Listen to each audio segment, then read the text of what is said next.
Voilà. Alors, Eric, bonjour. Bonjour, Je te remercie d'avoir accepté mon invitation. avec Euh, plaisir.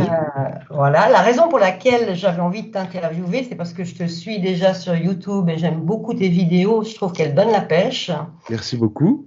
Et puis, tu as une manière de présenter la spiritualité qui est vraiment dépoussiérée de tout l'aspect religieux et du coup, c'est beaucoup plus fluide que justement cet aspect religieux. Donc, il y a le côté vivant qui est vraiment appréciable. Merci. Et puis, il y a cet amour que tu as pour le monde spirituel que tu arrives à communiquer et l'amour pour l'humain. Du coup, ça va ensemble, les deux. Ouais. Il y a un côté positif qui est ancré dans le réel. Tu n'es pas en train de planer. Donc, Bon.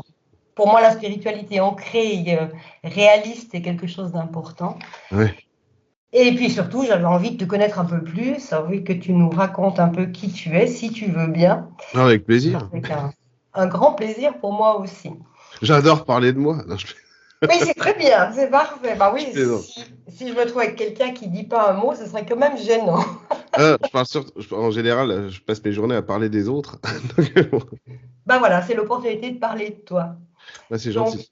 je vais juste commencer par un tout petit portrait astro, parce qu'après on le verra au fur et à mesure de l'interview. Mhm. Donc, tu es Verseau, ascendant Cancer.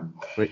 Le cancer, c'est le signe de la famille, et puis le verso, c'est le signe de l'avenir. Et quand tu mets les deux ensemble, il y a vraiment cette notion, pour moi en tout cas, tu t'es incarné pour amener dans la famille humaine, c'est la famille élargie, des nouvelles impulsions par rapport à la période qu'on est en train de traverser, par rapport à là où on va.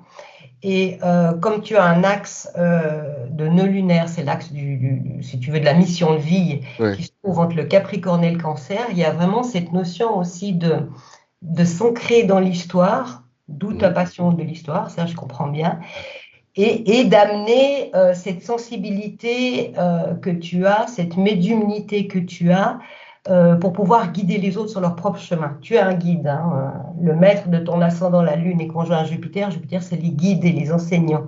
Et Ouais. tu es parfaitement dans ta mission de vie. Ouais, apparemment, merci. C'est avec plaisir. Et puis, pour toi, dans ton thème aussi, ce qu'on ressent, c'est que tout l'aspect de valeur est très important, le sentiment, mais le sentiment spirituel, le sentiment qui est élevé. Il y a un aspect un peu Saint-François chez toi, je trouve. Ouais, ça, Oui, c'est je sais. un. Je vais rester poli, mais c'est un sacré compliment. Écoute, en énergie, ce qui se dégage de toi, c'est ce côté compassion, amour, intérêt pour l'autre. Et aussi la relation que tu as avec les êtres de la nature. Moi, ça m'évoque parfois par certains côtés Saint-François qui, lui, C'est. prêchait carrément aux animaux. Bon, toi, Ouais. c'est peut-être un peu différent, mais il y a cette espèce d'énergie subtile d'amour. Et on le voit dans ton thème aussi, tu as une importance de la planète Neptune qui est la médiumnité, la magie, ce qui explique peut-être aussi que tu as intitulé ton entreprise Ta vie en magie. Ouais. Et puis, ce côté de compassion est le fait que certainement dans des vies antérieures, tu as beaucoup travaillé par rapport à amener cet aspect de foi, d'amour, mais peut-être parfois en t'étant oublié un peu toi-même. Donc, dans cette vie-ci, voilà, l'important c'est de créer peut-être une famille. Peut-être que tu as eu des vies antérieures où tu as vécu beaucoup comme moine ou comme religieux. C'est pas impossible. Et dans cette vie-ci, tu as décidé de t'ancrer dans la matière avec une famille. Ouais, ouais. Voilà. C'est très bien vu, surtout que ça m'a été très clairement stipulé. euh, Rentrer dans l'ordre de Saint-François, ça m'est interdit. Tu vois.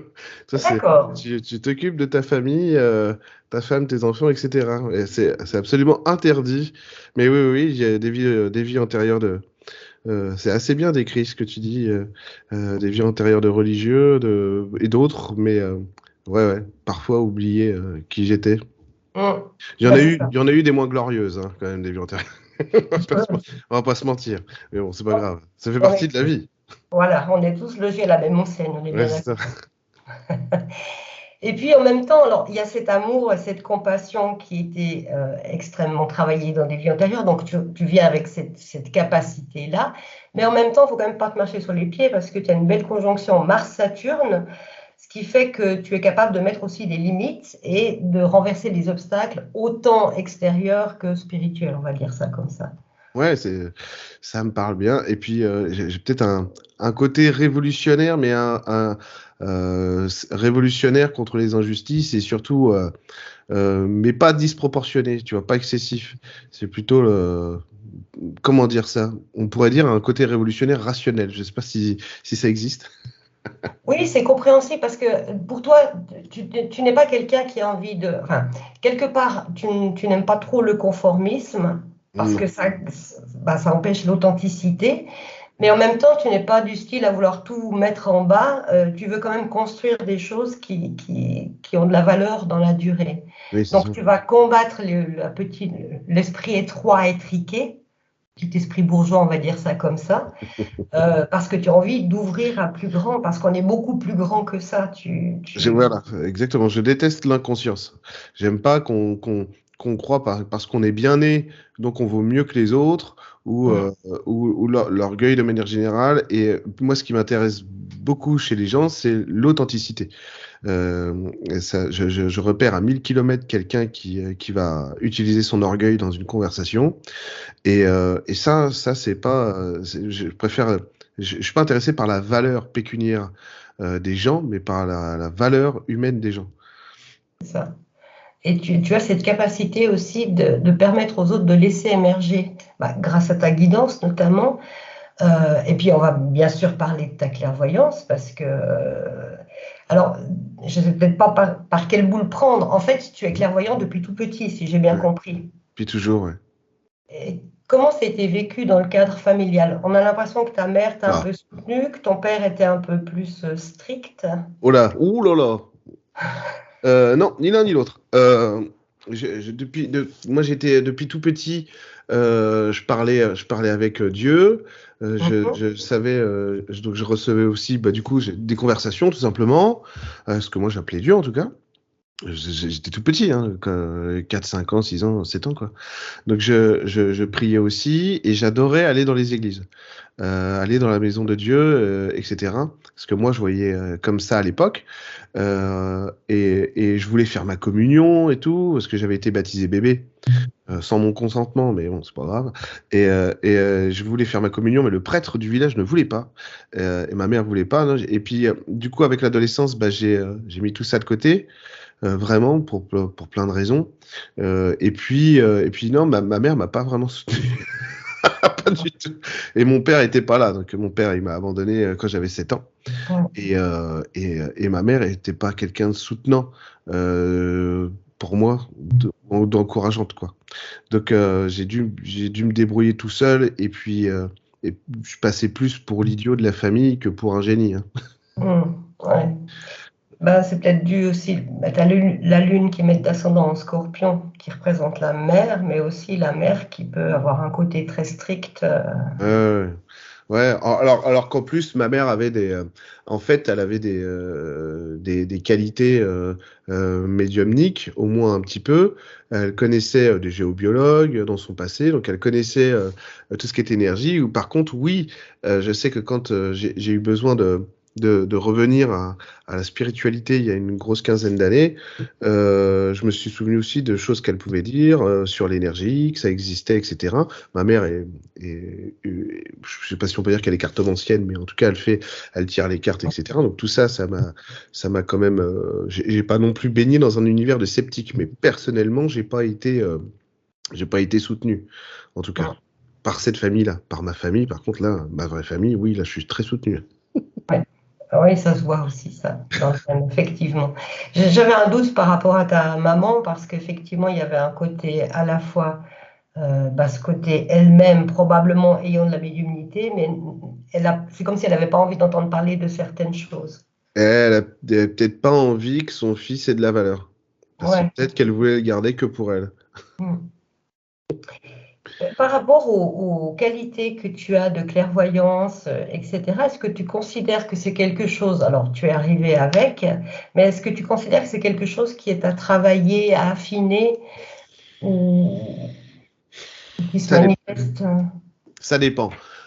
Oui, Oui, c'est important parce que il faut que les gens apprennent à avoir du lien avec le spirituel. Donc ça, c'est très Mm. important parce que de ce que je vis moi tout le temps du spirituel, il n'y a pas de frontière entre les deux. Et nous les humains, on vit une frontière entre le spirituel et le matériel. Alors qu'en réalité, il y en a, mais zéro, il y en a pas du tout.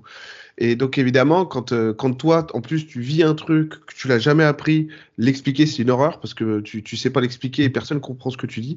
Donc je passe beaucoup de temps à essayer de comprendre comment expliquer ça aux gens. Non, non, alors vraiment sans orgueil du tout. Hein, je considère pas du tout avoir plus de valeur que n'importe qui, quoi. D'ailleurs, en spiritualité, il n'y a pas d'échelle de valeur. Personne ne vaut mieux que personne. Et la notion d'éveil spirituel, c'est quelque chose qui doit être remis profondément en question, parce que c'est pas parce qu'on a des perceptions subtiles, qu'on est clairvoyant ou médium ou canal, qu'on est éveillé spirituel. On peut être un serial killer et être médium. Ça existe, quoi. Tout à Ça fait. existe. Donc on peut être quelqu'un qui a vraiment une médiumnité très juste, et pourtant on n'est pas quelqu'un de bien du tout. Et moi, ce que je cherche à travers la clairvoyance, la spiritualité, c'est ce que nous dit Jésus dans le Sermon sur la montagne. Je ne suis pas quelqu'un de religieux, n'ayez pas peur, mais tout simplement c'est le maître des maîtres avant d'être récupéré, on va dire, par des institutions qui ne sont plus que l'ombre de ce qu'elles étaient. Mm. Eh bien, il nous disait, cherchez d'abord le royaume et la justice de Dieu, et tout cela vous sera donné par surcroît. Et ce qu'il nous dit là, et ça, justement, tu parlais de Saint François, mais Saint François, c'est ça. Saint François, il incarne ça, il est ça. Ça comprendre Saint François, ça dépasse notre entendement, comme le Padre Pio et d'autres. C'est des êtres humains absolument, mais d'une douceur fabuleuse. Ils sont fabuleux, ces êtres. C'est des exemples, quoi. C'est pour ça que je Mm. les aime si fort. Ils ont réalisé dans la matière des choses qui sont impossibles pour nous tous, quasiment. Et c'est pour ça qu'ils sont merveilleux. Et donc la clairvoyance, c'est à rechercher à condition d'avoir envie de trouver l'amour. De trouver l'amour en soi, de s'aimer soi-même et d'aimer les autres. Et c'est surtout ça qui compte pour moi, parce que avoir de l'information pour de l'information, ça m'a jamais plu. Ça m'a jamais plu. Mais je suis tout le temps avec mes guides, tout le temps avec les esprits de la nature, etc. Et on parle jamais de où est rangé mes clés, où sont rangées mes clés, tu vois. On parle toujours de, alors que ça peut avoir beaucoup d'importance. Et quand bien même quand je perds vraiment mes clés, que ça m'énerve, je dis, vous savez pas où elles sont. Tu vois, je suis un humain comme n'importe qui, quoi. Mais la vraie clairvoyance, pour moi, c'est de la tendresse pour soi, de la tendresse pour la vie, et baigner dans cet amour. C'est la plus grande richesse qu'on m'ait donnée à Mm. recevoir sur cette terre, c'est ressentir cet amour, vivre cet amour et de l'avoir en moi. Alors ça, c'est le plus beau, c'est la plus grande des richesses que j'ai jamais eues. C'est quand tu te mets à recevoir ça, c'est prodigieux. Donc, quand on comprend ça, on comprend mieux ce qu'on cherche à travers la spiritualité, faire descendre le ciel sur terre, tu vois. Et à partir de là, la clairvoyance, oui, travailler là. Moi aussi, je suis passé par toutes les phases de l'apprentissage spirituel, l'orgueil spirituel, vouloir avoir des infos pour ci, machin. Je suis passé par toutes les phases. Il n'y a pas de problème. J'ai vraiment rien d'exceptionnel de ce point de vue-là. Tu vois. Et l'idée, c'est juste de se dire, c'est juste de se dire, la clairvoyance doit avoir un but. Et le problème qu'on a avec tout ce qui se passe depuis 3 ans et demi, c'est que ce dont je me rends compte beaucoup en séance, et c'est complètement normal, en plus, c'est pas de la faute des gens, c'est qu'il y a beaucoup de gens qui veulent avoir des perceptions pour pouvoir, pas du tout, en plus, pas du tout consciemment, et pas du tout parce ils ont de l'orgueil ou quoi, hein, mais parce que on est dans une survie sociale très importante, et on voudrait pouvoir reprendre la maîtrise de notre vie, dire voilà, non, moi je veux ci, je veux ça, etc., etc., parce qu'on a besoin de souffler, quoi. Et effectivement, la spiritualité, c'est du temps long, il faut l'accepter. Les perceptions, il faut du temps aussi, beaucoup de temps. J'ai travaillé et je continue tous les jours, grâce à mes guides, à apprendre énormément. Grâce à eux, grâce à ma femme qui est le plus grand de tous mes guides, et puis je pense qu'il faut travailler la clairvoyance en se disant avoir de la curiosité, avoir envie de magie et avoir cette envie de se dire c'est amusant surtout, c'est amusant. Et pas par obligation, pas par survie. Les esprits de la nature, c'est ça. C'est amusant. C'est vraiment plaisant de dialoguer, de toucher une énergie qui est une fée, qui est un dragon, etc. Un lutin, un elfe, un faune, ou même tout simplement la nature, les arbres, les fleurs, etc., les minéraux. Parce que c'est amusant, quoi. C'est plein de vie, c'est plein de joie. C'est des gerbes de lumière éthérique qui te saisissent, qui t'invitent, qui fusionnent avec toi, qui machin. Donc tout ça est très marrant. est très plaisant. Et donc, si c'est la joie qui est mise au centre de la clairvoyance, j'encourage les gens. Mais oui, bien sûr, de toute façon, il faut travailler à tout ce qui crée du lien avec le guide, avec notre spiritualité. Mais la première des choses que je dis aux gens, même qui n'ont pas du tout de communication spirituelle, je leur dis, mais c'est pas grave, parlez à vos guides tout le temps. Faites-en un dialogue tout le temps. Parlez-leur de tout et de n'importe quoi, demandez-leur tout et n'importe quoi. Créez un dialogue avec eux, c'est comme ça aussi qu'on s'approprie ce dialogue avec le spirituel. Et je pense que cet élément-là, chez toi notamment, c'est important. C'est-à-dire, une des clés, c'est de jouer.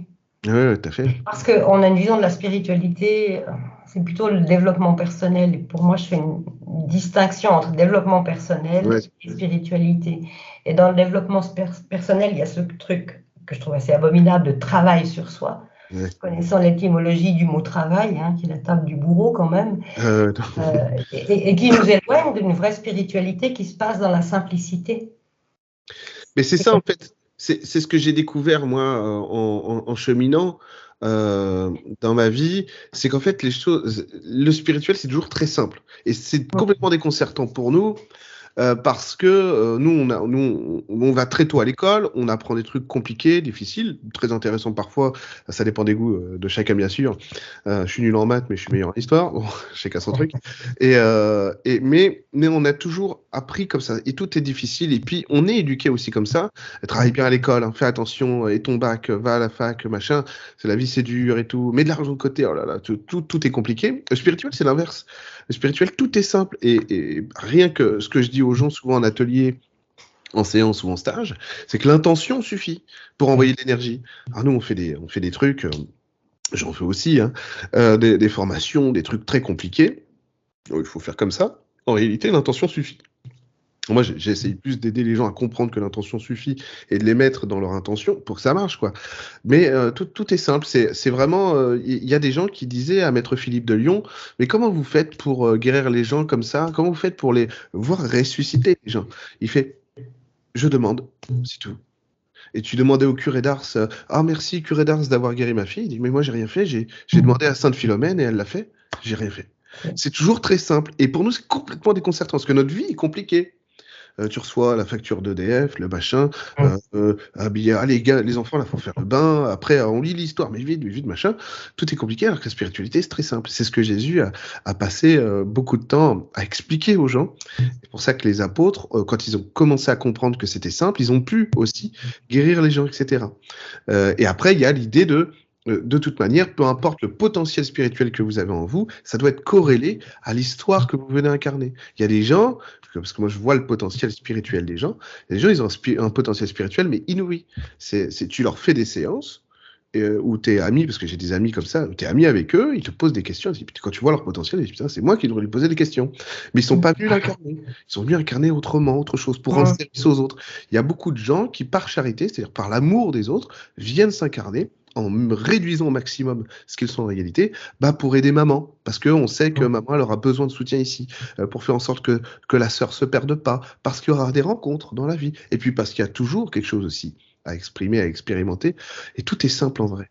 Et c'est la prière, par exemple, c'est un acte extrêmement simple, c'est gratuit. Nous, on n'aime pas prier parce que on est fâché avec l'Église catholique, pour plein de raisons. Et en réalité, quand tu comprends que la prière, déjà, n'appartient pas à l'Église catholique, etc., et que tu peux prier en plus ce que tu veux, tu n'es pas obligé de faire 1000 Je vous salue Marie par jour. Moi, j'aime bien, mais chacun fait ce qu'il veut. Il n'y a aucun problème là-dessus. Je ne suis pas curé. Eh ben, tu comprends que cette prière, elle a vraiment des effets, quoi. Et des effets à court, moyen et long terme, prodigieux. Et c'est très très simple, il suffit juste de se mettre à la disposition des mondes spirituels, donc apprendre la méditation, apprendre simplement, apprendre la prière, des mini-trans parfois, tout simplement, à apprendre à se mettre en état de conscience modifiée légèrement même, et ça crée le lien, quoi. Et c'est aussi simple que ça. Et c'est que de l'amour, en fait, c'est pour ça. C'est ça. Et je pense que la prière ou la méditation, c'est un petit peu tous les jours, on prend une douche, on se lave, en fait, on se lave l'esprit quand on médite et quand on prie. C'est quelque chose d'absolument essentiel. Ouais, les effets sont incroyables, c'est prodigieux. C'est prodigieux. Il y a Saint Charbel qui parlait très bien de la prière et il disait en gros, je me rappelle plus de tout au mot près, il y a un seul moyen de recevoir, Dieu est amour, recevoir cet amour, c'est passer par la prière. Parce que la prière, c'est ouvrir la voie à cet amour. Et c'est vrai. C'est vrai. Et c'est aussi simple que ça. C'est pas besoin de dépenser 10 000 euros ici ou là, etc. Non, il suffit, c'est gratuit, quoi. C'est à disposition. Après, on a toujours besoin de conseils, on a toujours besoin d'aide, mais le travail sur soi, moi j'y croyais aussi, hein, c'est-à-dire que je me levais le matin en disant, bah tiens, je vais travailler, sur quoi je travaille aujourd'hui, mais c'est dévalorisant au possible. Et alors j'ai découvert, bizarrement, que non seulement on pouvait se guérir par l'amour, mais en plus ça guérit mieux. Donc quand tu te guéris par l'amour, bah oui, ça guérit beaucoup plus. Et puis c'est pas dévalorisant, quoi. Et la clairvoyance qui est toujours une remise en question de soi, c'est vraiment pas bon. C'est vraiment pas bon. La clairvoyance, ça doit amener l'objectivité sur qui on est. Nos défauts, nos erreurs, ce qu'on n'arrive pas à corriger ne doivent pas être des raisons pour nous sous-estimer ou ne pas nous aimer. Tout passe par l'amour. Et ça, les esprits de la nature m'ont toujours parlé comme ça. Tu es trop comme ça, arrête, ne te vois pas comme ça, bois le verre à moitié plein plutôt qu'à moitié vide. Genre, oh, mais je suis nul. Mais non. Et on focalise sur ce Sur qui le ne va négatif. pas et en fait, on se met des bâtons dans les roues. Mais oui. Il y a quelque chose, une question qui m'interpelle te concernant, c'est ta relation au Padre Pio, parce qu'on sent que c'est très fort, il est très présent dans ta vie. Et alors, la première fois que tu l'as rencontré, est-ce que tu voudrais nous en parler? Comment, dans quelles circonstances? Je vais essayer je vais édulcorer parce que c'est très intime D'accord. mais ce qu'il m'a dit à ce moment-là, je crois que c'est mieux que ça reste privé. Non, mais c'est peut-être la période de vie dans laquelle c'était arrivé. Je peux raconter l'apparition quand même, hein. Mais il se trouve il s'est manifesté à côté de moi, que je l'avais jamais vu avant. C'était une époque de ma vie où je voyais beaucoup, ça m'arrive encore, mais tous les jours, mais c'était vraiment le déclenchement de quelque chose de nouveau. C'est-à-dire que je passais vraiment d'une étape un peu la phase 1 de ma spiritualité à la phase 2. Donc je voyais beaucoup d'êtres qui venaient de lumière, moi qui ai toujours été très sur les esprits de la nature, qui le suis toujours, hein, d'ailleurs, évidemment. Mais je voyais beaucoup d'êtres qui venaient, qui communiquaient avec moi, qui me donnaient des choses, etc. Et peut-être qu'ils préparaient la venue du padré.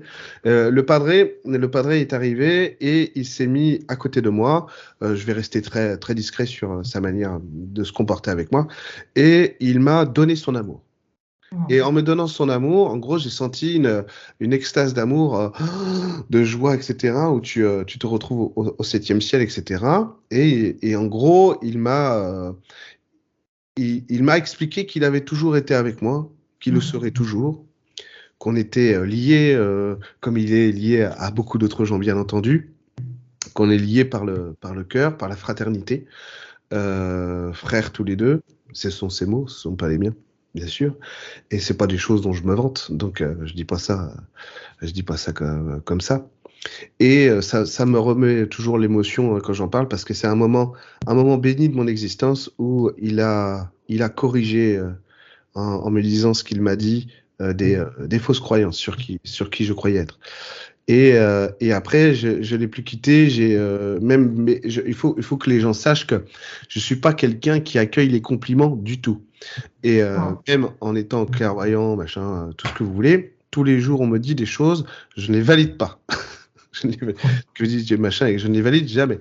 Et il se trouve que j'ai des amis médiums, une amie médium qui un jour, parce que j'avais besoin de son aide, me ressort pendant 15 minutes tout ce que le padré me dit tout le temps. J'ai putain, donc bon, allez, j'accepte de valider. Mais c'est compliqué de valider ça parce que en plus ce sont des êtres dont il ne faut pas qu'on se compare à eux, mais moi je me comparais à eux. Et ils sont tellement gentils, tellement doux, tellement exceptionnels. Ce sont des gens qui ont fait plus pour l'humanité que le président, infiniment plus. Et du coup, c'est vrai que pour eux, en fait, ça semble bizarre qu'on se sente pas être avec eux, qu'on se sente pas habité. Il y a Marie, Jésus, qui tu veux, l'archange Michael, jamais ils auront l'idée de se dire tu es inférieur à moi. Tu es une petite, mais jamais. Nous, oui. Nous, on se dit, ah, mais je ne suis pas comme eux. Et ça, c'est un gros problème dans la spiritualité, c'est de ne pas réussir à croire que non, on est vraiment ça. Parce que nous, ce que je dis souvent, c'est on sait pas faire une omelette ou on a du mal à la cesser lacet, alors être aussi grand qu'un archange, etc. Mais c'est pas une question de faire ou d'orgueil, c'est une question d'amour. Bien sûr que tu l'es, c'est tout. Et donc le padre, il est venu dans ma vie pour enclencher cette phase 2 de la spiritualité. Et on s'est plus jamais quitté. Enfin, moi, plutôt, je l'ai plus jamais quitté. Et donc, c'est vraiment, c'est mon meilleur ami de ce côté de ma vie. Il est toujours là, toujours présent, toujours à conseiller, jamais lassé de me répéter parfois 100 fois par jour la même chose, etc. Comme ma grand-mère, ma grand-tante et tout, qui sont des guides privilégiés que j'ai, qui sont mais 100% de leur temps. Et là, pour moi, et du coup pour beaucoup de guidance, euh, et le padre a ouvert des voies chez moi que je connaissais pas. C'est l'expérimentation, c'est l'amour de la vie. Vraiment, j'étais pas heureux avant. J'étais pas pleinement heureux. J'étais heureux de ma femme, heureux de ma vie, heureux de mon travail, mais pas épanoui, tu vois. Et il m'a donné cette voie d'épanouissement, vraiment, où je suis content. Est-ce que tu penses que le fait que les gens prennent conscience de cette présence perpétuelle, que ce soit du Padre Pio, de la Vierge, enfin, Marie, du Christ, etc., c'est quelque chose qui peut les aider aussi parce que on a tendance dans notre vie, si on n'a pas de médiumnité, on oublie que ces êtres sont tout le temps là, Ouais. sont tout le temps présents. C'est normal. C'est normal parce qu'on a été éduqué comme ça. Premièrement, que la France, c'est un pays particulier. En France, la spiritualité religieuse, déjà, c'est juste quand tu dis que tu es croyant, tu passes. Mais attends, vraiment, t'es croyant, quoi. Vraiment, ça n'existe pas, quoi. Mais en plus, quand tu fais j'allais dire de la vraie spiritualité, pardon, quel orgueil, de la spiritualité laïque, c'est-à-dire nous, ce qu'on fait énergétique, esprit de la nature, les guides, etc., clairvoyance, médiumnité, c'est encore pire. Ça n'existe pas. Faut être vraiment les derniers des débiles. Et ça, c'est la France actuellement. Alors, c'est l'énergie dominante, parce que la France, c'est pas comme ça en réalité, bien entendu. Et du coup, je pense que passer par Ganesh, passer par Gaïa, passer par les extraterrestres, peu importe le chemin, ce qui compte, c'est que vous soyez sur votre voie, quoi. Si c'est pas Jésus et Marie, ils se foutent complètement de notre dévotion, au sens, on les prie pas parce qu'ils ont un orgueil si tu pries, tu auras quelque chose. C'est pas du tout ça la prière, hein. C'est pas du tout ce qu'ils demandent. Non, la prière, ça nous permet de les rejoindre, de les faire venir à nous. C'est pour ça qu'ils nous demandent de prier et rien d'autre. Mais donc si c'est pas Marie, c'est pas Jésus, ça n'a aucune importance. Le principal, c'est d'avoir, c'est Bouddha, je l'aime énormément aussi, hein, etc. J'ai aussi une statue de Ganesh là, etc. Parce que, bon, bref, pour des raisons perso, c'est un de mes guides, bon voilà. Et c'est juste donner aux gens l'idée que peu importe ce que vous faites et vous priez, ayez votre propre cadre et votre propre foi. Surtout ça. Après, et puis, moi, je passe beaucoup de temps, enfin moins qu'avant, à expliquer aux gens que Jésus et Marie sont pas chrétiens à la base. Bah oui. Je dis souvent, l'Église catholique, c'est un peu l'ordre des Jedi qui disent voilà, la foi, la force, c'est nous. Et, alors, pas du tout, non. Vous vous êtes approprié la force, vous les Jedi, mais la force, c'est pas vous. Tu vois, et parfois l'Église catholique, c'est ça aussi. C'est pas toujours. Il y a des gens extrêmement précieux dans l'Église catholique, comme il y a des gens qui ne le sont pas du tout. Tu vois, mais non, il faut juste accepter de se donner le cadre qui vous va. Voilà. Et ensuite, bah oui, mais Marie et Jésus, c'est tellement plus que ce qu'on croit, que ce qu'on a connu, que ce qu'on nous a expliqué. C'est prodigieux. Et c'est vrai que moi qui suis pas quelqu'un de religieux et qui était pas dans le cadre du tout catholique, du coup, j'avais pas du tout envie de lire les évangiles, ça m'intéressait vraiment pas. Et en lisant les évangiles, en fait, j'ai dit, mais en fait, on ne connaît rien du tout du christianisme, en fait. Parce qu'on ne les lit pas, ça nous est souvent mal expliqué, etc. La messe, pour les gens, c'est fastidieux, la liturgie n'est pas tout à fait compréhensible tout le temps, etc. Sauf pour pour ceux qui aiment vraiment la liturgie de la messe. Et donc, c'est compliqué. Et alors que les évangiles, rien que le sermon sur la montagne, mais c'est une bénédiction. Mais enfin, Jésus a tout expliqué, quoi. C'est un truc de fou. Il nous a donné toutes les clés, toutes les recettes pour devenir illuminés. Et nous, on le fait pas parce qu'on dit ouais, mais c'est les cathos. On s'en fout que ce soit les cathos. Faut le lire, quoi. C'est Jésus surtout. Même ça a été réécrit après, bon, ça change rien au message. Il est là, il est vraiment là. Et si tu veux, je dis ça à titre personnel. Je perçois l'authenticité quand je lis. Des fois même, donc quand je lis un truc genre d'un homme politique, je lis ce qu'il veut vraiment dire. Je suis obligé de relire après. Si tu veux. Donc, des fois, ça change complètement le sens de la phrase. Hein. Ouais, c'est ça. Non, non, c'est là. Au contraire, c'est un trésor, le sermon sur la montagne. C'est une bénédiction. C'est ce que Jésus nous a donné, ce que nous a laissé là. C'est toute la base de la spiritualité. On parlerait à Bouddha de ça, il nous dirait oui, c'est ça. C'est complètement ça, quoi. C'est pas chrétien, en fait. C'est juste spirituel. Jésus était quelqu'un. En plus, quand on connaît un peu l'histoire de Jésus, ce qu'il a été dans l'humain, il n'a fait que remettre en question la religion. Notamment la religion juive à l'époque, quoi, les traditions juives, etc. Il n'a fait que démonter le truc, et ça n'a pas plu beaucoup, hein, vraiment pas du tout.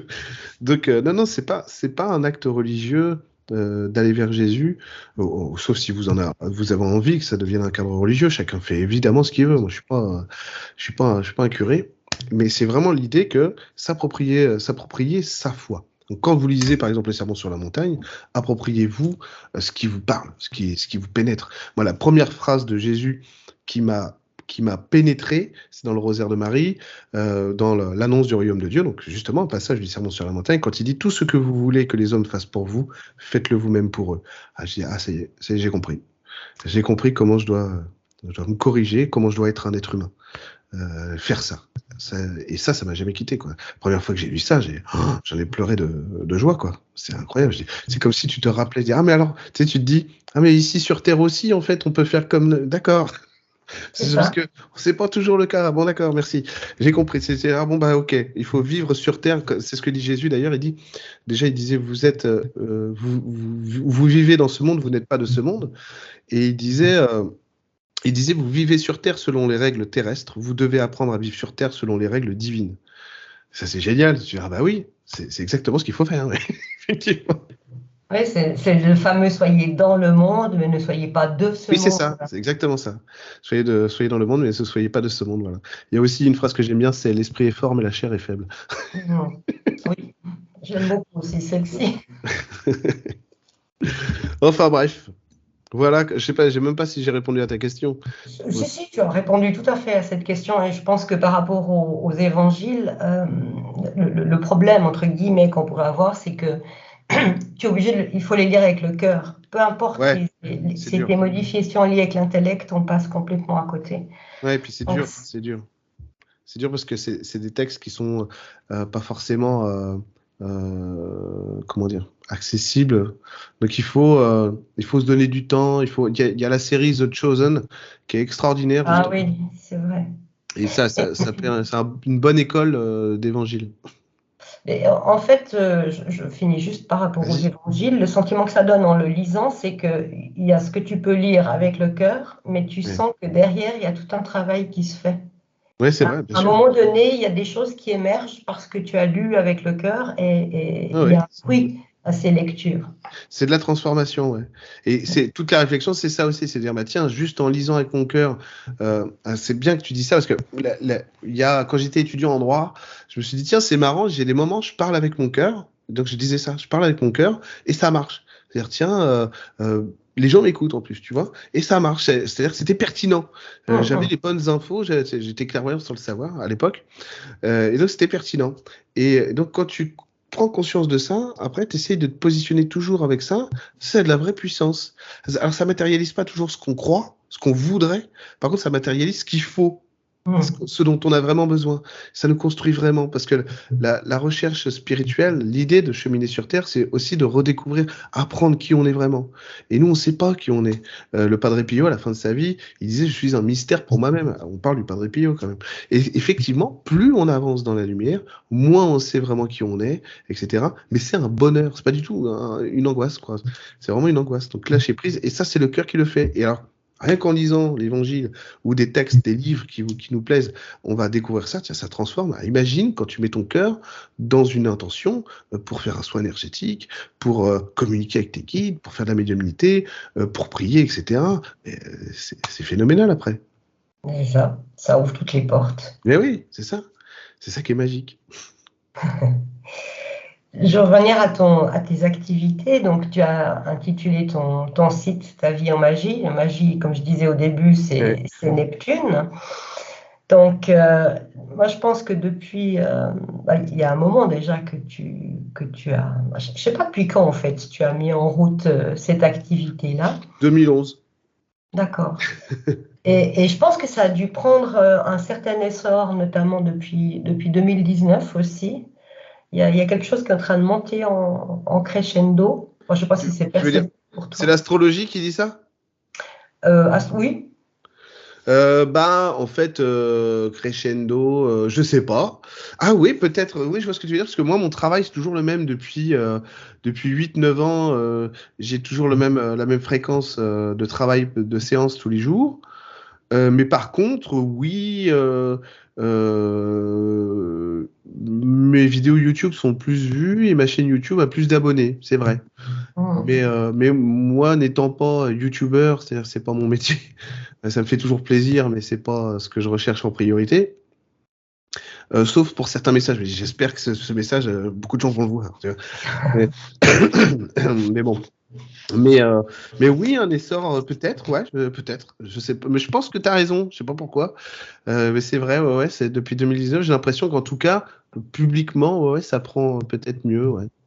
Oui, c'est une sorte de montée en Ouais, puissance par rapport à peut-être. ta mission de vie, hein, Ouais. on peut dire comme ça, qui normalement devrait arriver une sorte d'épanouissement entre 2024 et 2025. Ah, je le note, je le note. Non, non, Oui, mais oui, moi, faut le je suis pas dire. marketeur, hein. Moi, je suis nul en marketing, rien du tout.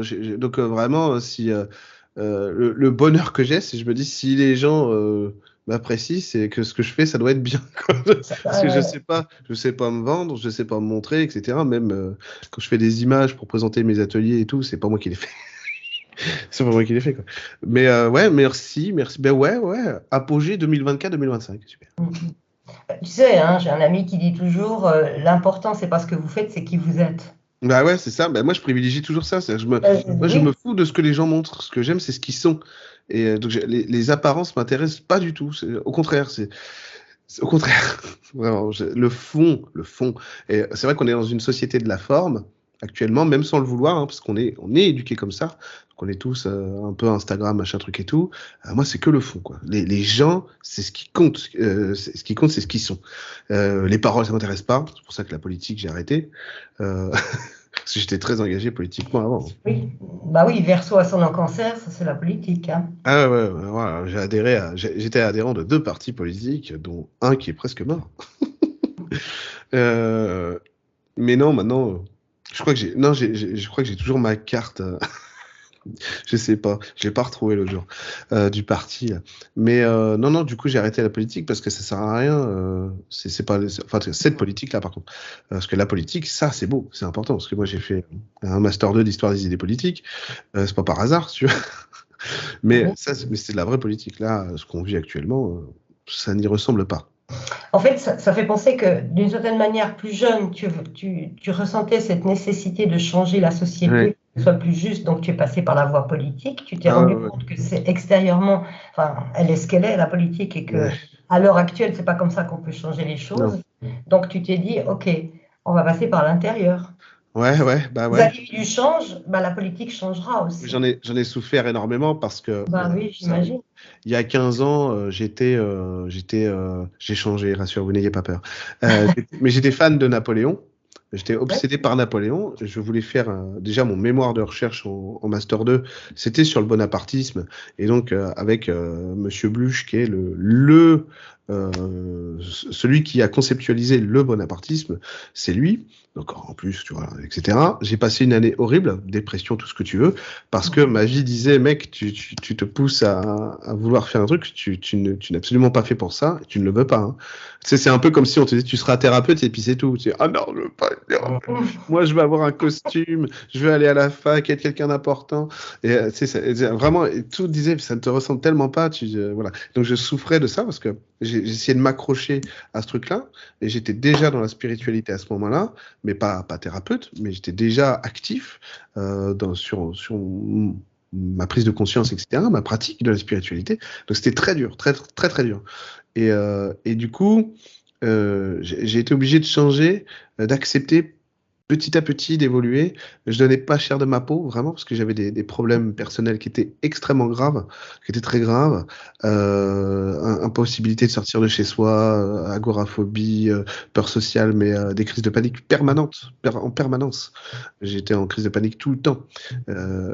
Et donc, c'était vraiment très dur. Et en gros, ce qui s'est passé, c'est que donc j'ai arrêté d'aller à la fac. J'ai passé quand même mes examens dans des conditions humaines catastrophiques que j'ai quand même validé, mes oraux, mes écrits. Bon, après, je me suis fait engueuler parce que, vu ce qu'on attendait de moi, c'était pas terrible. Bon, j'ai eu 13 de moyenne générale. Alors, par rapport à ce que je pouvais faire, oui, c'est pas beaucoup, mais bon, quand même. Et donc, après, j'ai décidé de pas rendre mon mémoire, d'arrêter mon master 2 d'histoire des idées politiques, d'histoire du droit. Et j'ai commencé, donc je suis allé dans le jardin, parce qu'à l'époque, j'étais sans domicile, j'habitais chez ma sœur. Et une de mes sœurs, et là, je dis à un arbre, écoute, tu pousses ma main pour me dire oui, tu la tires vers toi pour dire non. Il pousse, on va pas, il pousse ma main, je fais putain, ça marche, super. Et là, du coup, je vais commencer, je dis, est-ce qu'il y a un esprit de la nature là? Oui. Est-ce qu'il peut m'aider sur quelque chose? Oui. Tu vois, il pousse ma main pour me dire oui. Et là, je dis, ok, on y va, allez, on travaille. Et je vois que ça me change. Je vois que ça me modifie. Et je vois que ça me rend heureux. Et je vois que je suis passionné par ça. Donc je vais en forêt. Je vais voir les esprits de la nature. Je dis à la fée, tiens, on travaille en miroir, s'il te plaît. J'ai un problème d'ancrage. Moi, à mon avis, j'en avais pas qu'un. Tu vois. Et elle dit, voilà, voilà comment est-ce que tu peux voir les choses. Ok, je peux le changer comme ça. Merci, etc. Tiens, les arbres, l'énergie des arbres, leur spectre éthérique, les arbres sont des cathédrales de lumière. Hein, des gerbes éthériques de partout. C'est absolument prodigieux. Et en plus, qui font du son. C'est orchestré, quoi. Quand tu mets l'oreille, t'entends une symphonie de la nature, c'est extraordinaire. Donc, tiens, eux aussi, ils peuvent m'aider. Tiens, l'arbre, j'ai tel problème, machin. Oui, et ça me change. Ça me change. Alors, 2011, je dis, bah tiens, maintenant, je vais faire que ça. Dire, je touchais le RSA à un moment donné. Je dis, bah tiens, ça devrait pas être trop dur parce que c'était 400 euros, ça devrait pas être trop dur de recevoir ça, pas en salaire, mais en chiffre d'affaires au moins, tu vois, pour plus avoir le RSA. Donc ça a mis du temps, ça a mis 2 ans, je crois. Et puis donc je me suis dit, bah voilà, je vais faire que ça en fait. J'ai annoncé à mon ancienne famille, c'est comme ça que je l'appelle maintenant, à mon ancienne famille, je vais arrêter le droit et je vais devenir thérapeute. Arrêt technique. C'est bon, tout le monde est tombé là. Tout le monde est tombé dans les pommes. Eric, ils ont dit, il nous invente toujours un truc, quoi. Il est cuisinier, il arrête, il veut faire musicien. Quand il devient musicien, il arrête, il veut faire du droit. Quand il arrive à faire du droit, il arrête, il veut faire thérapeute. Ça a duré 6 mois, son truc. Bon, maintenant, ça fait 12 ans. Et du coup, voilà, en fait, j'ai vu que ça me changeait, moi, que j'y arrivais très simplement. Que je comprenais, c'est un univers que je comprenais bien en fait. Alors là, c'est dit pour les gens quand même, c'est dit très simplement, c'était dur. C'était un travail sur soi très compliqué. Il faut pas croire que pour moi, c'était hyper facile. Je suis arrivé comme ça, le roi du pétrole. C'était très dur parce que j'avais des problématiques très profondes. C'était très dur. Il a fallu travailler dur aussi sur ma clairvoyance pour la structurer, faire qu'elle soit efficiente, etc. Pour moi et pour les autres. Et du coup, j'ai dit, bon, bah, tiens, je vais faire ça. Je commençais par faire, du coup, ce que je fais moi. Je vais proposer des stages aux gens en forêt avec les esprits de la nature, l'évolution, quoi. Et c'est comme ça que j'ai commencé.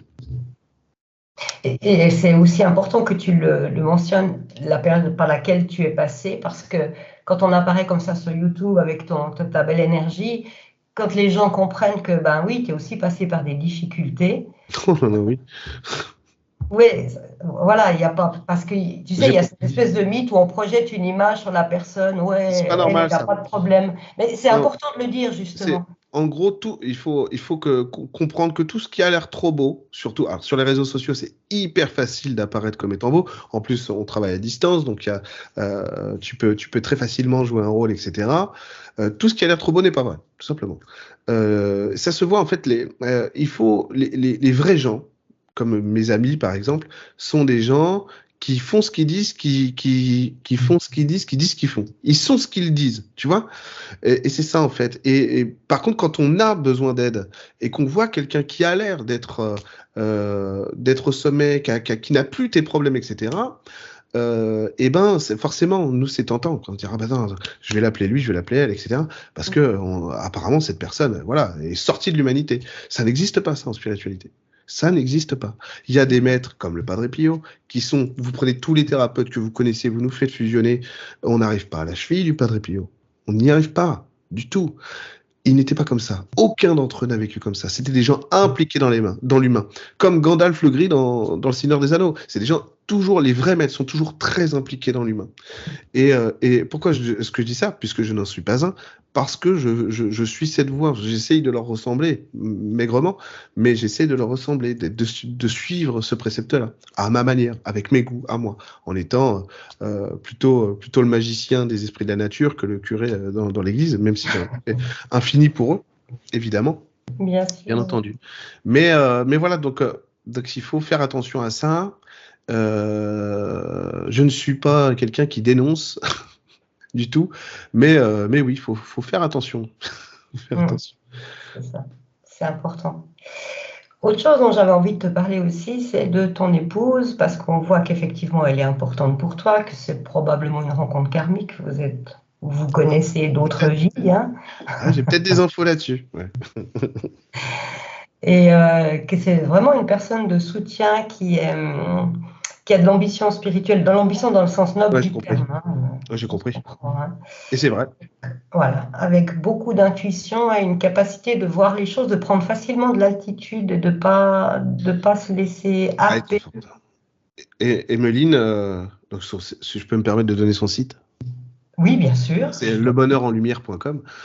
Emeline, elle est l'opposé de la période qu'on vit actuellement, où on est dans tous les domaines, hein, qu'on soit garagiste, homme politique et parfois médium malheureusement. On est dans une période d'orgueil, d'image, etc. Emeline, elle connaît toutes les méthodes de spiritualité, toutes, que ce soit la canalisation, la clairvoyance, les soins énergétiques, les lignes de la main, l'énéagramme, elle connaît de l'astrologie, la numérologie, les cartes et tout, le tarot, elle connaît tout. Vous l'entendrez jamais se la jouer, ni jamais se vanter de rien. Parce que c'est une vraie curieuse, une vraie amoureuse de la spiritualité. Elle connaît tout parce qu'elle veut vivre. Elle est curieuse. Elle sait avec une saine humilité, une vraie humilité, qu'elle n'est pas arrivée là où elle voudrait être, etc. Elle admire des êtres qui sont prodigieux, mais elle est déjà prodigieuse, quoi, c'est certain. Et donc oui, c'est un soutien au quotidien parce que j'ai appris à écouter ma femme. Vraiment.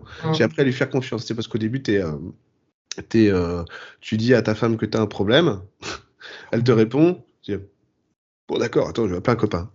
Ah ouais. Et tiens, il m'a dit ça, mais c'est ce que je viens de te dire. Ah oui, c'est vrai. Donc j'ai appris à l'écouter, à lui faire confiance. Parce qu'au début, quand c'est le conjoint, la conjointe, on a toujours un peu plus de mal. On a besoin d'un regard extérieur. Et elle est toujours très juste. Moi, pour moi, c'est ma force, quoi. Sans elle, je suis pas l'homme que je suis. Elle m'a donné confiance en moi, elle m'a ramené à la normalité, elle m'a appris que j'avais des qualités parce que moi je me voyais j'avais une estime de moi qui était plus que basse. Donc j'ai accepté d'être beau dans ses yeux aussi, ce qui est pas facile. Et puis je l'aime profondément.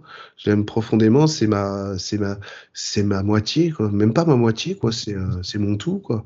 Et je sais que je pourrais pas aimer comme ça quelqu'un d'autre. Elle est trop elle-même, elle est trop particulière. On est vraiment bien ensemble. Et oui, c'est karmique aussi. On a eu des vies, plusieurs vies ensemble.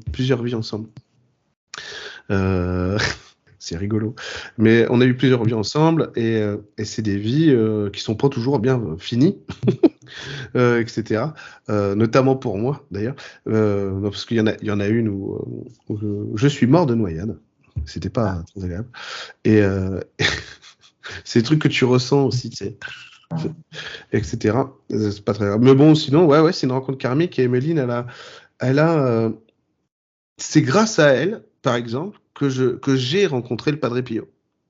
D'accord. C'est grâce à elle que j'ai rencontré le Padre Pio. C'est grâce à elle que je me suis mis à la prière. Je n'avais pas du tout envie de prier. Je trouvais ça complètement. Voilà, pourquoi je ferais ça, etc. Je suis déjà connecté, etc. J'ai mes esprits de la nature, ça suffit. Et c'était pas vraiment de l'orgueil quand je le disais, mais plus de la peur de changer, tu vois. C'était plus ça. Mais c'est elle arrêtait pas de me dire, ma mère, même quand j'ai rencontré au tout début, quoi, maintenant ça fait quelques années, elle disait, ma mère dit que tu ressembles au Padre Pio. La première fois qu'elle a vu une photo de moi, elle a dit, oh, il ressemble au Padre Pio. Je dis, je C'est sais vrai pas qu'il y qui a un c'est. petit quelque chose. Ah, ouais, un petit quelque chose. Je dis, je sais pas qui c'est, moi, ce Padre Pio, j'en ai rien à faire. Plus c'est un curé, alors t'imagines bien que moi, les curés, je m'en fiche, quoi. Et puis, donc, c'est elle qui m'a amené ça dans ma vie, quoi. La conscience du Padre, la prière aussi. Je la voyais prier. Emeline, elle priait, à savoir elle faisait à un moment donné les 15 horizons de Sainte Brigitte de Suède, et donc ça dure 1 an. Ah oui. Et c'est long. C'est long, c'est 20-30 minutes de prière, quoi. Et tous les jours. Et des fois, on rentre de soirée à 4 heures du matin, elle fait les prières, quoi. Attends, avant de me coucher, je fais mes prières, quoi. Donc, elle est phénoménale, si tu veux. C'est une femme qui a plus de force et de foi. Moi, je voudrais que les gens, c'est pas contre eux hein, que je dis ça, mais que les gens la voient comme elle est vraiment. Comme moi, je la connais. Parce qu'elle se met jamais en avant. Et elle le fera pas, si tu veux, parce que c'est pas du tout son genre. Elle se met jamais en avant. Au contraire, tu vois, ces vidéos, c'est toujours une invitation qu'elle fait. Elle est pas en train de dire j'ai raison, c'est comme ça, tu vois. C'est pas quelqu'un qui te prend, qui te domine dans ce qu'elle est. C'est quelqu'un qui t'invite. Et en plus, elle est comme ça. Enfin, elle est très, très dans le partage. C'est quelqu'un qui t'invite à recevoir ce qu'elle a trouvé, ce qu'elle a envie de te dire. C'est vraiment ça, quoi. Elle te dirait viens, on va boire une bière, on discute. C'est pareil. C'est quelqu'un, tu peux passer 1 heure et demie à lui parler de spiritualité sur des trucs qu'elle connaît par cœur depuis qu'elle est petite. Elle te dira pas c'est bon Gérard, tu me saoules, je sais ça depuis toujours, tu me prends pour qui? Elle fera ah ouais et tout, ah d'accord mais c'est génial, mais alors tu veux dire que c'est elle joue le jeu vraiment et pas parce qu'elle aime les gens. Oui, puis du coup, il y a une véritable écoute chez elle Eh oui, oui, oui, aussi. tout à fait. C'est une vraie thérapeute, ma femme. Ouais, ouais. Elle est vraiment thérapeute. Un thérapeute, c'est ce qu'il fait quoi. Il écoute l'autre. Il prend pas possession de l'autre quoi. Et elle est vraiment thérapeute quoi. Et puis elle me corrige tout le temps. Elle me dit non, tu peux pas publier ça. etc. Elle me guide beaucoup. Elle me guide beaucoup. Puis j'ai confiance en elle surtout. Ouais. Mais on voit que c'est très fort la relation que vous avez les deux et qu'il y a ce côté inspiratrice aussi Ah bah de ouais. Là, on se soutient mutuellement, on est fort ensemble. Et j'ai trouvé le moteur de ma vie. Je l'ai attendu toute ma vie, ma femme. Toute ma vie, je l'ai attendu. À chaque fois que je rencontrais une nana, je me disais non, c'est pas elle, c'est pas, ça a pas. Je savais pas pourquoi, mais je dis ça a pas le goût que ça doit avoir, quoi. Ça a pas le goût que ça doit avoir. Donc c'était très dur pour moi de sortir avec des nanas parce que déjà pour plein d'autres raisons. Aussi parce que quand j'étais jeune, j'étais plus con que j'étais maintenant, que je suis maintenant.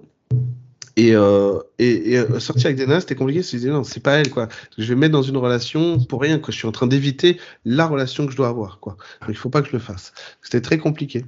Et quand j'ai rencontré Emeline, j'ai su, non, c'est bon, c'est bon. Oui, puis grâce à elle aussi, justement, ce qu'on disait au début, là, l'envie de rentrer dans les ordres franciscains, par exemple. Hein. Ouais.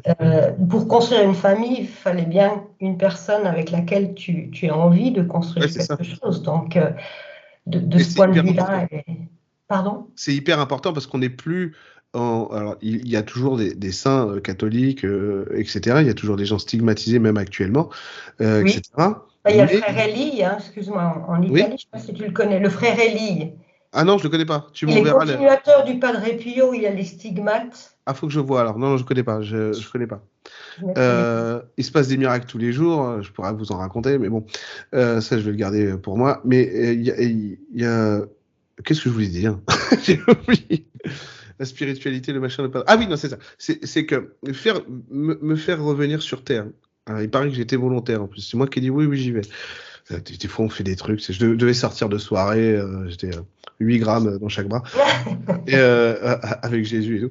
Non, non, mais donc, j'ai voulu revenir sur Terre. Donc, c'est un choix inconscient pour aider. Et alors, l'idée, c'est que si j'ai la soutane, ça marche pas pareil. Par contre, si t'es un mec à peu près normal, bon, qui voit défiler des lutins, mais bon, quand même, qui a une maison, ses enfants vont à l'école, il a des enfants, il est marié, etc. Et il est normal, quoi. Tu parles pas aux mêmes gens et tu les aides autrement.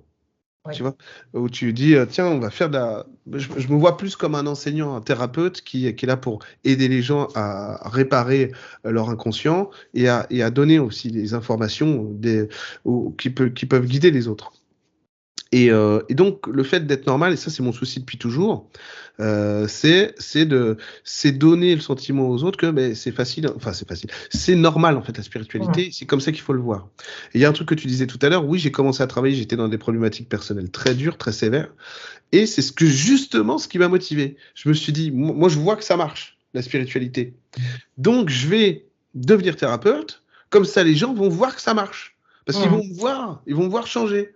Alors ça, c'était avant, si tu veux. Ça, c'était avant. Et c'est effectivement des gens qui me connaissent depuis 8, 9, 10 ans. Et évidemment, c'est ce qu'ils vont te dire. Là. Si tu les mets là, ils vont dire, ah bah oui, non, mais ça n'a plus rien à voir, quoi. C'est normal.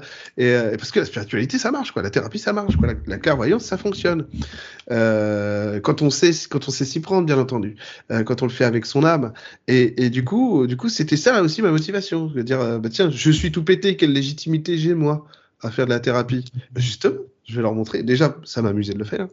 Et en plus, je vais les montrer aux gens, ils vont pouvoir voir que ça marche, quoi. Si vous prenez, j'ai une vidéo sur ma chaîne YouTube qui est une conférence que j'adore, et apparemment que les gens adorent. Donc merci à vous.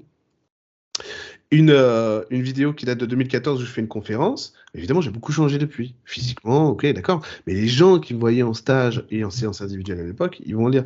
Et et j'espère avoir changé dans le bon sens du terme, bien sûr. Mais le truc, c'est ça. C'est de montrer que, tiens, on va être de plus en plus humain. Et de plus en plus, justement, Saint François.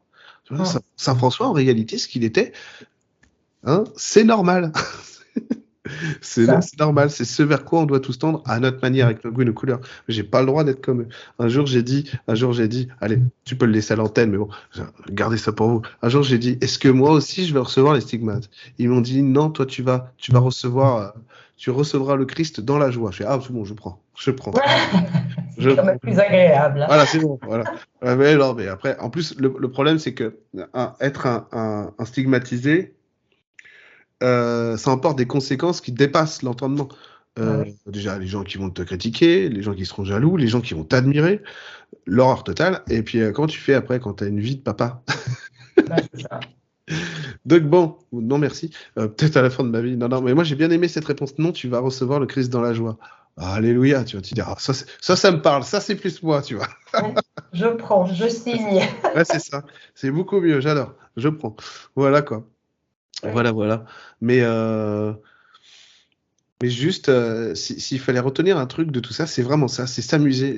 Que je parlais beaucoup avec ma part divine depuis tout petit, ce que je pourrais appeler Dieu aussi, etc. Et c'était toujours de l'humour et de la joie, tu vois, toujours de l'humour, de la joie.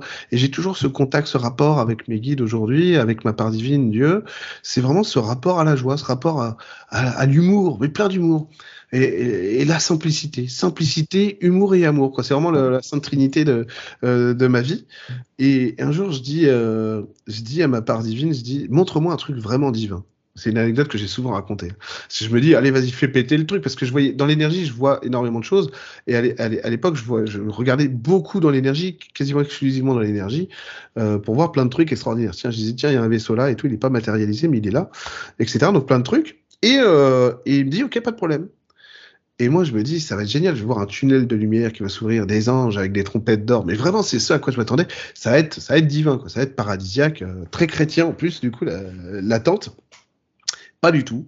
Il me montre, donc à côté de chez moi, là, de chez ma soeur, il y avait un petit pré tout, en plus il faisait moche, tout pauvre, tu vois, avec un pauvre arbre fatigué, sans feuilles et tout. Il me dit, c'est ça le divin. Et le truc, c'est que quand il me le montre, moi, je sais que c'est pas juste, il me fait tourner la tête pour que je vois ça. Je suis dans l'énergie de ce qu'il me montre.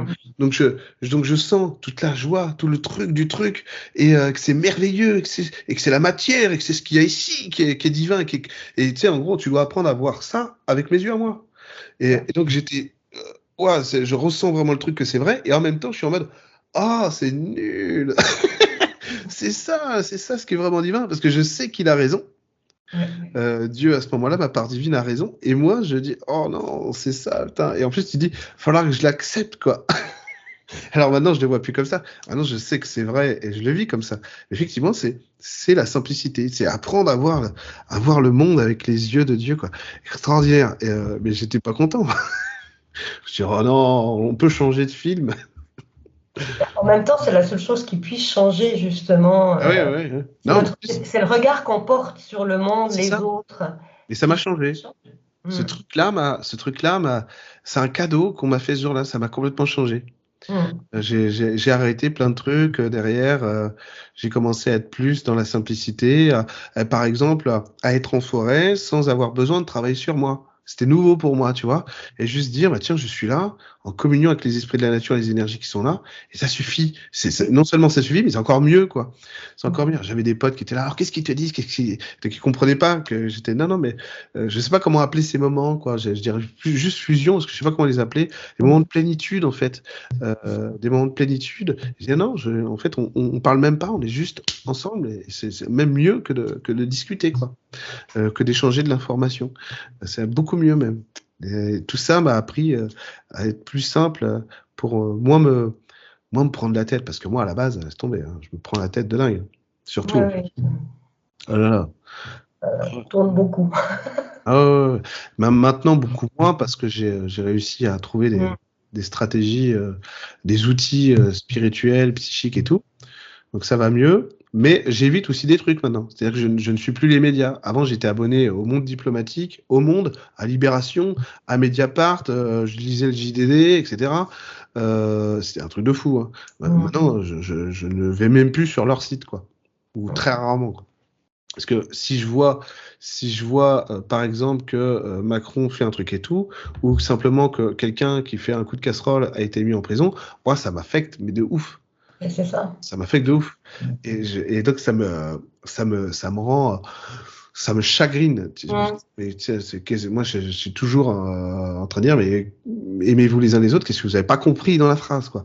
C'est comme une partie de l'extrême droite qui parle, qui se revendique de la culture chrétienne. Je dis, non mais les gars, vous n'avez pas lu les évangiles, c'est pas possible, hein. Parce que Oui, bon, là, voilà. vous n'avez rien Oui. compris au christianisme. Bah, chez toi, il y a aussi la colère contre les injustices, hein, donc, Ah, la colère contre les injustices, ouais. Et mais dès que je vois une injustice, ça me touche trop fort, trop fort. Donc j'essaye de mettre de la distance avec, parce qu'en plus c'est fait exprès médiatiquement, tu sais, bien c'est des sûr. méthodes de pervers narcissiques, tu sais, où on assomme les gens, on les met sous emprise pour les capter, quoi. Et donc après, on peut les manipuler. Donc je suis plus ça, donc évidemment, je suis l'information autrement, quoi. Mm. Je veux juste revenir encore par rapport à cette notion d'histoire. Ouais. Alors, bah, il y a ta passion pour l'histoire, mais chez toi, il y a aussi des dons prophétiques. C'est une capacité de percevoir des choses par rapport à l'avenir. Alors, pas forcément des événements, mais Non, une ça m'intéresse pas. direction. Les événements m'intéressent pas. Oui, je pense bien. Donc, on ne parle pas d'événements, on Ouais, parle de, je sais pas comment dire, tu sais, c'est comme une rivière qui suit tout son à fait. cours, elle va Ouais, traverser certains c'est paysages. vrai. Ça, c'est quelque chose que tu développes, que tu as déjà développé, que tu as envie de Ouais. développer encore plus. Et est-ce que l'histoire te permet d'avoir une sorte de recul, justement, par rapport à ce qu'on vit?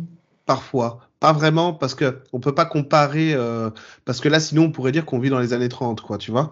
Mais on Hum, n'est pas dans les années 30, on est bien dans les années 20 des années 2000. Et donc, c'est pas tout à fait la même chose. Mais évidemment, on voit bien que les mêmes causes produisent toujours les mêmes effets, que ce soit bah oui. la domination, le racisme, l'antisémitisme, etc., quoi. Sauf qu'aujourd'hui, bah, non, on peut pas dire ça publiquement. Bref, on va dire qu'il y a une certaine partie de la population française qui, elle, est stigmatisée et que ça pose de problème à pas grand monde. Et ça, c'est pas normal. C'est pas normal. Peu importe qui ils sont d'ailleurs. C'est comme les gens d'extrême droite, faut pas les stigmatiser non plus. Parce que moi, j'ai une culture personnelle, même pas familiale, pas à gauche, hein. Très, très, très à gauche.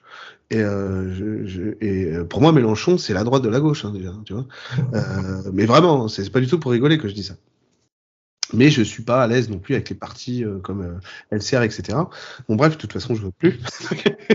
Le problème est résolu. Attends, c'était quoi ta question? Excuse-moi. Mais c'était par rapport à ce Ah, point de vue l'histoire. Ah historique oui, l'histoire. Et en fait, non, parce que et le côté prophétique aussi, de sentir oui, les parce que tendances.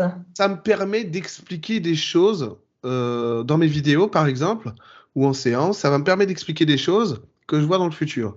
Parce que je sais où on va, nous, notre humanité. Et je peux pas accélérer le train, hein, sinon je l'aurais fait. Mais, je sais où on va. Et en gros, je suis pas inquiet du tout de ça.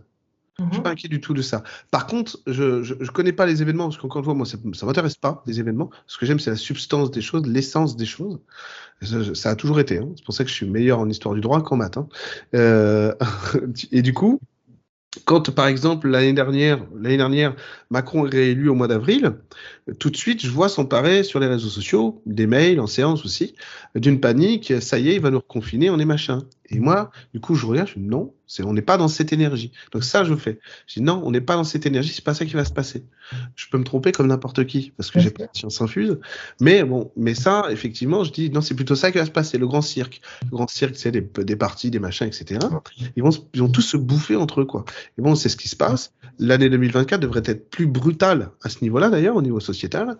Donc, mais il faut absolument sortir de ça. Il ne faut pas prendre parti. C'est un truc que je dis depuis un an. Ne prenez pas parti. Et je disais ça par rapport à ce qui s'est passé en automne et donc pour 2023.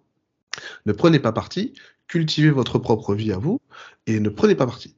Ils sont bien, ils sont méchants, etc. Surtout pas. Et ça va être pire l'année prochaine. Et du coup, cette capacité prophétique, c'est un jour, prenez ça avec humour. N'y voyez pas, n'y voyez pas. Je veux pas que vous me preniez pour ce que je ne suis pas. Et un jour, je dis au guide, comment ça se fait que je sais que c'est vrai ça, qu'on va vers ça. Ils me disent, parce que tu viens du futur. Ah bah. En gros, ils me disent, parce que tu l'as déjà vu ça. Tu sais que ça va se réaliser. Donc, tu peux le dire. Et moi, j'ai une certitude. C'est même pas une certitude. C'est vraiment, ça va bien se passer, quoi. On aura des événements pénibles, etc. Oui. Mais des événements comme ça, qu'on voit comme ça. Ça, je le dis tout le temps. Non, non. Donc, la Troisième Guerre mondiale et tout, à chaque fois, je dis, ça me paraît curieux qu'on passe en Troisième Guerre mondiale, une vraie guerre mondiale comme on a connu, parce que c'est dans l'intérêt de personne et personne n'en a vraiment les moyens. Tout le monde va perdre cette guerre. Les Chinois vont perdre, les Américains vont perdre. Nous, on va pas gagner. Il y aura peut-être un dominant débile, mais ça marche plus comme ça la guerre. Aujourd'hui, on ne gagne plus une guerre. On peut plus envahir un pays aujourd'hui. Mais ça fait depuis la Seconde Guerre mondiale. On peut plus envahir des pays. Ça ne marche plus. À chaque fois, tu te fais virer, quoi. Sauf si la population est consentante. Mais ça n'existe pas une population consentante pour se faire envahir. Donc ça marche plus. Donc c'est très facile de dire ça aux gens parce que je le vois bien, je le vis ce truc-là. Et il y a des signes qui trompent pas, qui évidemment peuvent paraître un petit peu plus religieux pour d'autres, mais quand l'archange Gabriel fait l'annonce à Marie qu'elle sera enceinte et qu'elle va recevoir Jésus, qui sera le Messie, etc., on le lui dit ça, mais c'est des vrais messages spirituels. Alors oui, c'est chrétien, mais c'est des vrais messages spirituels comme je reçois, comme plein de gens reçoivent. Qu'est-ce qu'il lui dit l'archange Gabriel? Il lui dit il régnera pour des siècles et son règne n'aura pas de fin. Et ça, faut le prendre pour argent comptant. C'est vrai, c'est vrai. Alors oui, c'est le bordel pour l'instant, mais on est en 2023. En 2230, déjà, ce sera moins le bordel. Tu vois? Ah oui, on sera plus là. Mais si, on sera là autrement, quoi. Et il faut apprendre aussi à voir la vie comme une nuit d'exil. Ça dure pas, la vie terrestre. Notre existence dure. La vie terrestre, ça dure pas, on s'en fout. Enfin, on s'en fout. Il faut s'impliquer, bien sûr. Il faut être sérieux. Mais ça dure pas, ça. Donc, il faut passer à la vie d'après. Il faut prendre conscience que notre existence est plus importante que notre vie. C'est ce que le christianisme a essayé de donner. Le bouddhisme aussi, d'autres religions, d'autres structures spirituelles dans le monde, bien sûr. Et prendre conscience de ça, c'est hyper important, quoi. Ça permet vraiment de se dire, ah oui, il y a quand même une continuité dans tout, parce qu'on se retrouvera tous, etc. Bon, tout ça est une pièce de théâtre, parfois très bien jouée, parfois très, très mal jouée. Faut de bons acteurs. Voilà. Tout à fait. Mais je pense souvent à Macron dans ces cas-là, et c'est vrai que notre président est à la fois un très mauvais acteur, mais qui joue très bien son rôle. Joue très bien le rôle c'est du nul, incapable de tout, etc. Et puis en plus, c'est la tête à claque de l'école, quoi. C'est qui arrive le matin avec son beau sac Gucci, tu sais, ah, t'as vu, j'ai un beau sac et toi, il est nul, c'est toi à la récré, etc. Et il fait bien les choses, quoi, quand même, ce qui nous montre bien ce qu'on veut plus. Il est extraordinaire pour ça. Ah, il a une tête à claque, le pauvre. Mais effectivement, il nous montre très bien ce qui va pas. Et de ce point de vue-là, il fait très bien son job. Oui, ça donne le sentiment on est dans une période où on est en train de nettoyer toutes ces Ouais, choses, ces vieilleries, en fait, qui tout n'ont à fait. Ah, mais attends, un mec qui gouverne 70 millions de personnes, c'est complètement archaïque, quoi. Mais moi, je suis très démocrate et je suis très démocrate et très libertaire. Je pars du principe que les sociétés doivent se gouverner elles-mêmes et Mhm. en autonomie, quoi, ce qu'elles veulent. Mais dans la fraternité, c'est-à-dire avec les autres, etc.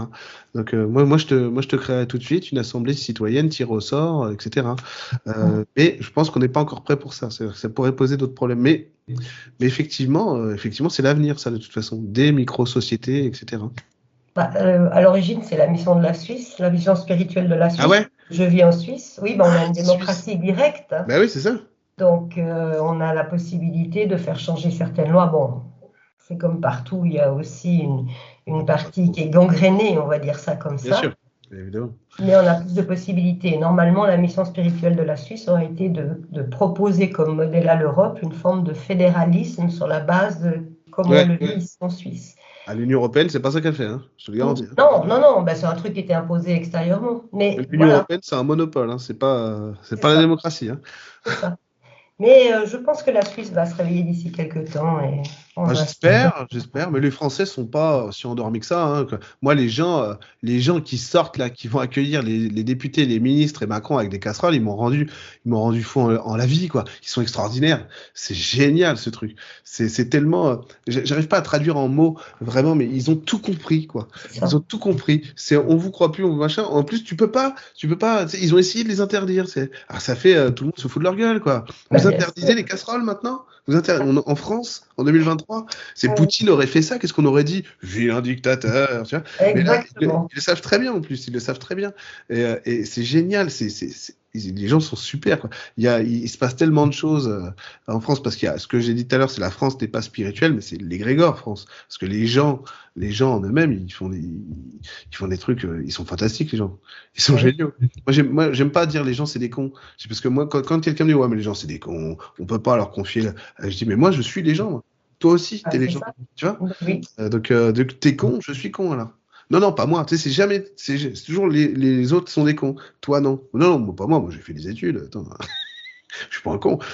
Si. Bah, du coup. Ou alors, c'est soyons cons tous ensemble. Moi, je suis pour l'unité.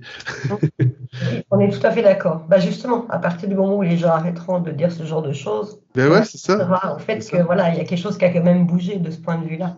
Non, il y a encore beaucoup trop d'orgueil actuellement, mais vers 2026, ça devrait s'atténuer, c'est-à-dire qu'on va diminuer en intensité. À partir de 2026, tout sera pas arrangé, loin de là, mais par contre, ça va commencer à diminuer en intensité, alors que là, on monte en intensité. Ouais, Donc, c'est année ça. 2024-2025, c'est dur, notamment 2025, ce serait une année très émotionnelle, assez cassante par endroits pour certains groupes de gens, Mm. certains lieux sociaux, etc., politiques. Mais ça va, tout se maintient, grosso modo. Donc, pour revenir à l'aspect prophétique, bah ouais, c'est surtout parce que, en gros, j'ai commencé à faire des vidéos, messages des guides, etc., pendant le Covid. Avant, je faisais pas, je faisais beaucoup de directs sur d'autres sujets, les dragons, l'esprit de la nature, débloquer des trucs, machin. Et d'ailleurs, je vais bientôt en refaire. Mm. Mais en fait, le problème, c'est pas pour taper sur d'autres, hein, parce que chacun fait ce qu'il peut, et que je suis pas meilleur que les autres. C'est juste que j'ai été très déçu de voir qu'il y a beaucoup de gens en spiritualité qui étaient ultra sceptiques, en fait. Et je dis, mais ils ont pas la foi, ces gens. Ils avaient peur de tout. Ils disaient, ouais, il va se passer ça. Et des catastrophes vont m'annoncer tout le temps.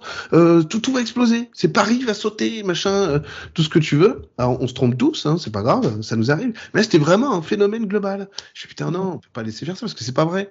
Non seulement c'est pas vrai, c'est pas ce qui va se passer, mais en plus, c'est décourageant. Et moi, je suis dans la spiritualité, je suis un vrai. Je sais pas, souvent pour rigoler, je dis je suis bio, quoi, tu vois. Et on rigole pas avec ça, quoi. On est censé être en spiritualité. On est là pour aider, quoi. On va trouver des solutions et on va donner les bons messages aux gens, etc. Il va se passer ça, mais on peut le résoudre comme ça. On va travailler. L'astrologie, par exemple, tu vois, bah, il y a ça. Ça veut dire que les Verseaux, attention, Jupiter est là. Ceux qui sont près de leur sous, faites attention. Développer, je sais pas, le don aux autres, quoi, par exemple. Mais tu vois, c'est ça, quoi. Donc j'ai Mm. commencé à faire des vidéos, messages des guides sur les énergies de juin ou de la rentrée ou du Covid, etc. Pour dire aux gens, bah voilà, moi ce que j'ai. J'ai pas Mm. la vérité, j'ai pas la science infuse, j'ai pas la vérité incarnée, mais voilà ce que j'ai. Et c'est vrai que beaucoup de gens m'ont dit ça fait du bien dans la période qu'on vit d'avoir un peu d'optimisme. Et moi je leur dis mais c'est pas de l'optimisme, c'est pas de l'optimisme parce que c'est vraiment ce que Marie me dit par exemple, ou c'est ce que le padré ou mes guides, mes esprits de la nature, ma grand-mère décédée vont m'expliquer. Parce que bien souvent je suis d'accord avec vous moi. À la base je veux voir ça comme ça, je vois ça comme ça, je pose la question, on me dit non c'est pas ce qui va se passer. Je dis ah bon, alors qu'est-ce qui va se passer comme ça? Ah d'accord je comprends, bon d'accord je vais dire ça plutôt. Voilà, tu vois, c'est plutôt ça, quoi. Pour rebondir par rapport à 2026, c'est Ouais. intéressant. Astrologiquement, on va sortir d'une période où on était très dans la terre et l'eau pour entrer dans une période air et feu. Quand tu mélanges la terre et l'eau, tu es dans la boue. Et en fait, on est en train de finir de vider les égouts, on va dire ça comme ça. Et ensuite, on va rentrer dans une période qui, alors évidemment, tout n'est pas résolu du jour au lendemain, mais quand même plus légère. Non, mais on aura une très grande période après qui va durer peut-être 100 ou 200 ans, qui sera une période de remise en question rationnelle. Pas toujours, mais globalement rationnelle.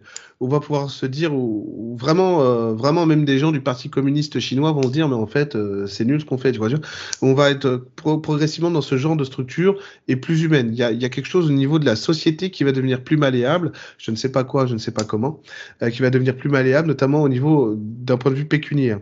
Je pense que on va prendre conscience petit à petit que les gens qui nous gouvernent ne nous gouvernent pas, mais enfin, si, ils nous gouvernent, mais obéissent à d'autres qu'à nous, par exemple, ce qui est moins le cas en Suisse. Mais en France, Macron est une construction médiatique et politique. Il n'a rien à voir avec.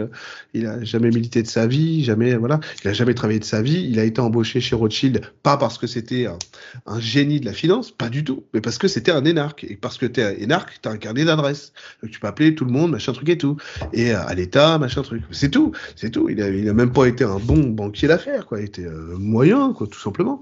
Il n'a pas été un étudiant brillant non plus du tout. Il a raté, je crois, 2 ou 3 fois l'entrée à Normal Sup, 2 fois l'entrée à, il a dû passer 2 fois l'entrée à l'ENA.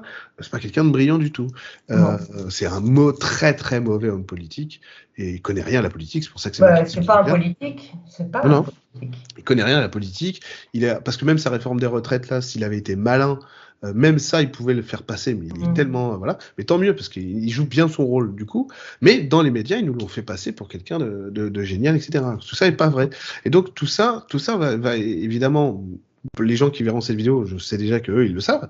Mais tout ça, ça va mûrir. Ça va mûrir. Il y a des gens qui sont pas dans la bienveillance, qui vont petit à petit commencer à rentrer dans la bienveillance, un petit peu, pas des fois beaucoup, des fois un petit peu, etc. Et donc on va progressivement, en fait, tout simplement, ce qui doit changer dans le monde, c'est l'arrêt de la domination. Donc, si on est dans le aimez-vous les uns les autres, il n'y a plus, si on enlève l'idée d'orgueil, c'est-à-dire dominer les autres, il n'y a plus de problème dans l'humanité. Il ne nous restera plus que les problèmes mentaux, des déficiences, des problématiques liées à la génétique, pourquoi pas, j'en sais rien, mais pas liées à la psychologie, à la médecine, mais pas liées en fait à la pauvreté, à montrer du doigt, à stigmatiser, à dire il y a des gens qui n'ont rien fait de leur existence, qui parce qu'ils sont nés là où ils sont nés, ils ont eu la chance, ils sont nés avec une cuillère en or dans la bouche, ils pensent vraiment qu'ils sont supérieurs aux autres. En France, pendant la crise des Gilets jaunes, il y a des conseillers d'Emmanuel Macron qui ont parlé à Emmanuel Todd, qui est un historien et un anthropologue français, qui lui ont dit, tu sais, on a été étonnés de s'apercevoir que ces gens étaient intelligents. Et lui, mais évidemment. Mais non, mais vu que c'est des crevards, quoi. C'est la plèbe quand même, quoi. Et ils savent réfléchir. Oui. Il y a une déconnexion totale entre les autorités. Mais oui, tu te rends compte c'est effrayant pour eux. Mais c'est effrayant pour eux, pas pour nous, parce que c'est eux qui sont déconnectés. Ah, mais c'est dingue. Et pour eux, on n'est pas des humains, quoi. Et c'est ce qu'il y a dans la déclaration d'indépendance des États-Unis. Il y a écrit We the people, nous le peuple. Mais quand ça dit ça, c'est pas nous le peuple, le paysan du Kentucky. Hein. Non, c'est nous le peuple. Nous les bourgeois, là, les nobles qui écrivons ça. C'est nous le peuple. C'est pas pareil.